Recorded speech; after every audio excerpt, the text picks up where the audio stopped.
नमस्कार दोस्तों, प्रिय विद्यार्थियों, स्वागत है आपका आपके चैनल जीके भाई मुकेश ढाका पर। और आपको विद्यार्थियों पता ही है, रीट का एग्ज़ाम 25 अप्रैल को है। इसलिए आपके इस चैनल पर मैंने आप लोगों से पूछा था कम्युनिटी पे, और आप लोगों ने बहुत ज़्यादा हज़ारों की संख्या में आपने लाइक किया कि आप जो है शिक्षा मनोविज्ञान पढ़ाइए। तो दोस्तों, 31 जनवरी तक मेरी प्लानिंग है कि आपको शिक्षा मनोविज्ञान जो है डेली एक वीडियो 20 से 25 मिनट का आएगा, जो कि सार गर्भित होगा। उसमें नोट्स होंगे एक तरह से, और मुख्यतः रिवीजन होगा एग्जाम्पल के साथ, और साथ ही साथ कुछ 5-10 क्वेश्चन भी टॉपिक के साथ में जोड़ूंगा। तो जनवरी की प्लानिंग अपनी ये रहेगी कि शिक्षा मनोविज्ञान जो है उसको पूरा कोर्स कर लिया जाए। फरवरी में हम फिर ऑब्जेक्टिव क्वेश्चन जो है, जिसमें आए हुए क्वेश्चन ज़्यादातर और कुछ जो है काल्पनिक क्वेश्चन, अभ्यास प्रश्न जो है वो हम फरवरी में चलाएंगे। तो जनवरी और फरवरी में आपको जो है मनोविज्ञान की अच्छी प्रैक्टिस करवाने का मेरा जो है वो इरादा है, सपना है, और आप लोगों के सहयोग से ये पूरा होगा। आप लोगों की तैयारी जो है उसमें उसको पुरस्कृत करने का मैं और प्रयास करूंगा, क्योंकि फर्स्ट ग्रेड में मैंने बहुत सारे वीडियोस लगाए थे एजुकेशन मैनेजमेंट के, वो आपके द्वारा बहुत पसंद किए गए। इसी तरह रीट में मैं चाहूँगा कि शिक्षा मनोविज्ञान जो है वो आपके कवर करवाऊँ। साथ ही साथ मेरा दूसरा प्रयास रहेगा जो शिक्षण विधियाँ हैं उनके लिए, और कुछ मोटिवेशनल वीडियो तो मैं ला ही रहा हूँ। तो शिक्षा मनोविज्ञान में दोस्तों हम पहली यूनिट के बजाय हम यूनिट 5 से शुरू करेंगे, ताकि आपको पढ़ी हुई चीज़ें नहीं पढ़नी पड़े, और जो चीज़ें तक आप अभी तक पहुँच नहीं पा रहे हैं उन तक आप सीधे पहुँच जाएं। तो यहाँ टॉपिक है क्रियात्मक अनुसंधान। इससे जुड़े हुए क्वेश्चन हर एग्जाम में आए हैं रीट के दोनों तीनों में। तो दोस्तों, अब आप आ जाइए विषय पे, और अब हम समझना शुरू करते हैं। क्रियात्मक अनुसंधान, देखो अनुसंधान कहते हैं रिसर्च करते हैं ना, जैसे वैज्ञानिक करते हैं रिसर्च, ठीक है। उसके अलावा जैसे शोध छात्र होते हैं जो पीएचडी वगैरह करते हैं, वो भी करते हैं। तो रिसर्च नाम तो आपके लिए कोई नया नहीं है। जैसे नेट जेआरएफ क्लियर करते हैं तो जूनियर रिसर्च फेलोशिप मिलती है। अब यहाँ नाम आया है क्रियात्मक, मतलब अब मान लीजिए आप कोई बुक है, जैसे कोई कबीरदास है, कोई और है, कोई हिंदी साहित्य का है, तो वहाँ आप अनुसंधान कर रहे हैं, पीएचडी वगैरह कर रहे हैं, तो वो तो हो जाता है ज्ञानात्मक। एक साइंस में अगर कोई हम अनुसंधान करते हैं, प्रैक्टिकल प्रयोग कर रहे हैं, परखनली ले रखी है, केमिकल ले रखे हैं, तो वो हो जाता है प्रयोगात्मक। तो यहाँ क्रियात्मक अनुसंधान है, एक्शन यानी कोई एक्टिविटी हो रही है। और आप ये ध्यान में रखिए कि ये जो शिक्षा मनोविज्ञान है वो आप कक्षा 1 से 8 के बच्चों को पढ़ाएंगे, यानी आप लगभग 14 वर्ष के बालकों को पढ़ाएंगे। तो यहाँ हम कोई अपने को यहाँ साइंटिस्ट या वो पीएचडी वाला नहीं बनना।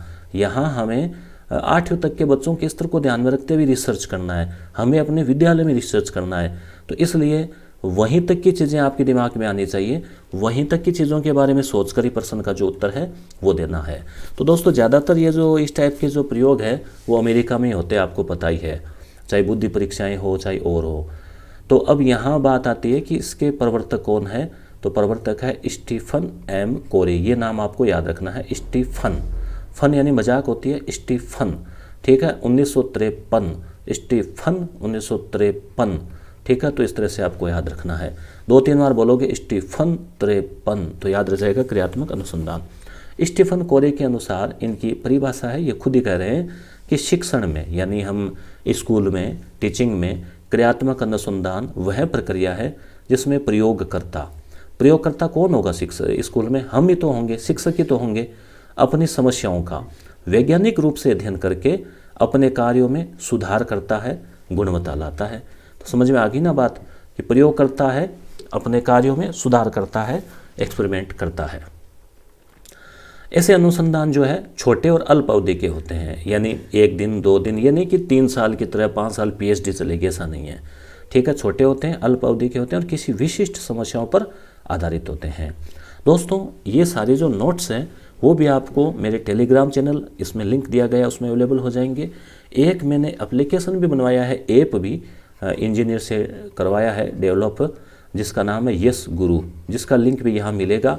उसमें भी आपको ये सारी पीडीएफ, कक्षा 6 से 10 तक के राजस्थान अध्ययन की वीडियो बिना किसी एड के चलेंगे, वो पीडीएफ बहुत सारी चीज़ें मिलेंगी। बहुत ही छोटा सा है, 3.8 MB का, उसको भी डाउनलोड कर लेवें। टेलीग्राम ग्रुप, टेलीग्राम चैनल से जुड़ जाएं। कोई प्रॉब्लम हो तो आप कमेंट करना। चल रहा है वो ठीक ही चल रहा है, वहाँ भी मिल जाएगा। तो बात समझ में आ गई। यह शिक्षण की व्यावहारिक समस्याओं, यानी जैसे प्रैक्टिकल प्रॉब्लम आती है ना, ये हम पढ़ाते हैं तो डेली कोई, जैसे मान लीजिए किसी भी प्रकार की या प्रतिदिन या रोज़मर्रा की समस्याएं हैं, उन पर आधारित होते हैं। जैसे मान लो छात्र का कक्षा से पलायन, छात्र कक्षा से भाग जाता है, ठीक है, देरी से आता है, मारपीट करता है, चोरी करता है, मान लीजिए पर्स से पैसे चुरा लिए, पता नहीं चला कौन छात्र है, तो हम रिसर्च करेंगे कि यार कौन है, पता लगाते हैं। और ऐसे छोटे मोटे रिसर्च तो हम अड़ोस पड़ोस में भी करते हैं ना, कि यार ये लगातार 3 दिन से रोज़ जा रहा है, सुबह सुबह कहाँ जा रहा है। तो ये छोटी मोटी चीज़ें। तो गृह कार्य नहीं करना, अधिगम या उच्चारण संबंधी समस्याएं, तो आदि ये जो अधिगम से या विद्यालय की व्यवस्था से, अनुशासन से जुड़ी हुई, शिक्षण से जुड़ी हुई जो समस्याएं हैं, उनके ऊपर हम रिसर्च करते हैं और उनका पता लगाते हैं। प्रैक्टिकल करते ही हम चीज़ें और करते आ रहे हैं, तो वो ही क्रियात्मक अनुसंधान है, कोई नई चीज़ नहीं है। नई चीज़ तब तक है जब तक हमने इसके बारे में पढ़ा नहीं है, तो सोचते हैं पता नहीं क्या लफड़ा होगा। अनुसंधान करता कोई शिक्षक ही होता है, शिक्षक हो सकता है, प्रधानाध्यापक हो सकता है, प्रबंधक, स्कूल का प्रबंधक कौन होता है, प्रबंधक या तो डायरेक्टर वगैरह है, प्राइवेट स्कूल है तो, या फिर सरकारी है तो उसमें प्रशासक, प्रबंधक, वो संस्था प्रधान, हेडमास्टर जी। तो उनमें से कोई भी शिक्षक या स्टाफ जो है वो अनुसंधान करता होता है, और अनुसंधान का विषय या तो विद्यार्थी होगा या फिर कोई विद्यालय से जुड़ी हुई समस्या होगी। समझ में आ गई ना बात आपके। अब हम महत्व की बात करें कि ये क्रियात्मक अनुसंधान का क्या महत्व है। तो समस्या का शीघ्रता से हल हो जाता है। क्यों? क्योंकि छोटे होते हैं ये। अधिगम संबंधी, अनुशासन संबंधी समस्याओं का समाधान हो जाता है। अब हम बात करते हैं इसके प्रकार की, कि अनुसंधान कितने प्रकार के होते हैं, या क्रियात्मक अनुसंधान के भी 2 प्रकार स्टीफन कोरे ने बताए हैं। इसकी किताब का नाम है एक्शन रिसर्च। देखो किताब का नाम भी वही है जो इस टॉपिक का नाम है। 1953 में किताब लिखी थी। इसमें 2 प्रकार बताए इसने कि अनुसंधान, एक तो होता है मौलिक और एक होता है क्रियात्मक। मौलिक अनुसंधान जो होता है ना दोस्तों, मौलिक का मतलब अपने आप का यूनिक, यानी जैसे आप PhD वगैरह करते हैं तो आप एक ऐसा टॉपिक लेते हैं जो पहले किसी ने लिया नहीं हो। ये तो यानी पहले जिसने कर लिया उसी किताब को आप कॉपी कर लोगे, आप अपनी पुस्तक, अपना रिसर्च करोगे। वैज्ञानिक कोई शोध करता है तो ये थोड़ी जो पहले कर लिया उसी को दोबारा कहेगा ये मैंने कर दिया। तो मौलिक जो होता है ये तो वो शोध है जो PhD या हाई लेवल पे होते हैं। तो मौलिक अनुसंधान कौन से हो गए? नए सिद्धांतों की इसमें खोज होती है, व्यापक इसका क्षेत्र होता है, प्रशिक्षण भी ज़रूरी होता है, क्योंकि ऐसे हम सीधे शुरू कर देंगे तो हो सकता है गलतियाँ हो जाए। इसमें कुछ सिद्धांत होते हैं, न्यायादर्श होते हैं। जैसे मान लीजिए वेदता होनी चाहिए, ठीक है, विश्वसनीयता होनी चाहिए, और जो आपने सिद्धांत दिया है वो सब जगह लागू होने चाहिए, सार्वभौमिकता, चीज़ें आप पढ़ते हैं ना। तो ये मौलिक अनुसंधान अपने टॉपिक में है ही नहीं। ये तो आपको फ़र्क पता करना है कि क्रियात्मक अनुसंधान से अलग है ये, और एक विशेषज्ञ गाइड, कोच की मदद की ज़रूरत होती है। फिर वो कोच आपको, जो गाइड है वो बताता रहता है, कुछ कमियां भी निकालता है, मूल्यांकन करता है।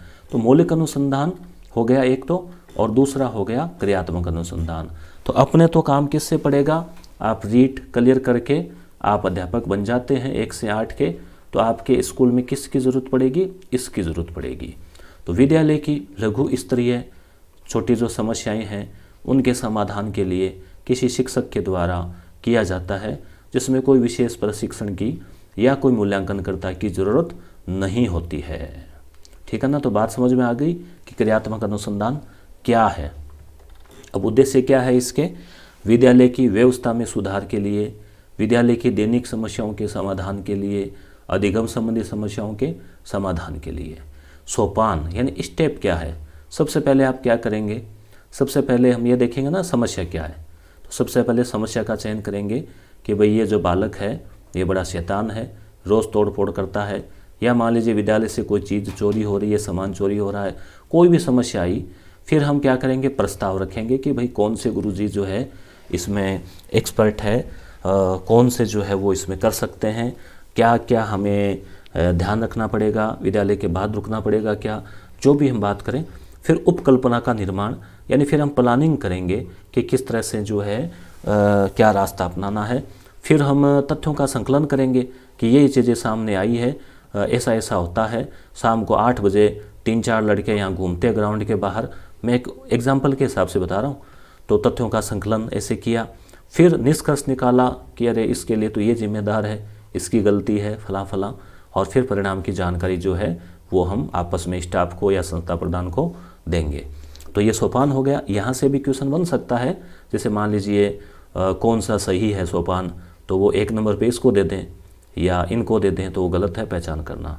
समस्याएं, अब क्रियात्मक अनुसंधान हो, चाहे कोई सा भी काम हो, चाहे पढ़ाई हो, समस्याएं तो सभी में आती है। इसमें क्या आ सकती है, बाल व्यवहार जो होता है तो वो बड़ा चंचल होता है। छोटे बच्चे हैं, उनके मनोविज्ञान का, उनके मन को पढ़ना काफ़ी कठिन होता है। शिक्षण और परीक्षण संबंधी भी समस्याएं आती है। शिक्षण करवाने संबंधी परीक्षण करते हैं तो भी गांव से जुड़ी हुई, बच्चों से जुड़ी हुई भौतिक संसाधनों की कमी की समस्याएं भी आती है। इतने सारे संसाधन नहीं होते, समय नहीं होता, सिलेबस की भी जिम्मेदारी है, तो वो सब चीज़ें इसमें रहेगी। तो ये अपने था क्रियात्मक अनुसंधान। अब इससे आए हुए जुड़े हुए क्वेश्चन आपको बता देते हैं कि अब पुनः देख लो, एक बार रिविजन कर लो। कौन है इसके प्रवर्तक, सीधा तथ्यात्मक पर्सन यहाँ से भी बन सकता है, स्टीफन एम कोरे 1953। और ये इनकी परिभाषा जो है, परिभाषाएं तो देखो ज़्यादा आपको कोई कंटेस्ट नहीं करनी है, क्योंकि एग्जाम में पता नहीं चलता किसकी कौन सी किसकी है। मगर ये ज़रूर है कि ये मान लीजिए क्रियात्मक अनुसंधान की परिभाषा दी है और ऑप्शन में एक तरफ तो कोरे दे दिया और एक तरफ जैसे मान लीजिए गोलमैन दे दिया, एक तरफ स्किनर दे दिया, तो वहाँ आप वाटसन दे दिया, तो आप समझ सकते हैं कि यार ये जो स्टीफन कोरे हैं ये क्रियात्मक के बारे में बोल रहा था, तो यही होगा। तो वहाँ आपका जो है सही हो जाता है। छोटे होते हैं, अल्प अवधि के होते हैं, रोज़मर्रा की समस्याओं पर आधारित होते हैं, मौलिक अनुसंधान से अलग होते हैं ये, ठीक है। और इसमें कोई प्रशिक्षण वगैरह की आवश्यकता नहीं पड़ती और दैनिक जो समस्याएं हैं उनसे जुड़ी हुई चीज़ें हैं। बस क्लियर, छोटा ही टॉपिक है, आसानी से क्लियर हो जाएगा।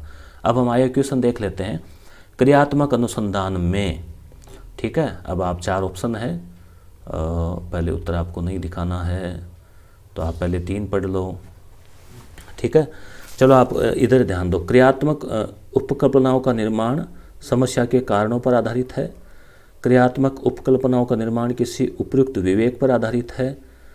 क्रियात्मक उपकल्पनाओं का निर्माण इस प्रकार किया जाता है ताकि उनका सांख्यिकीय सत्यापन किया जा सके।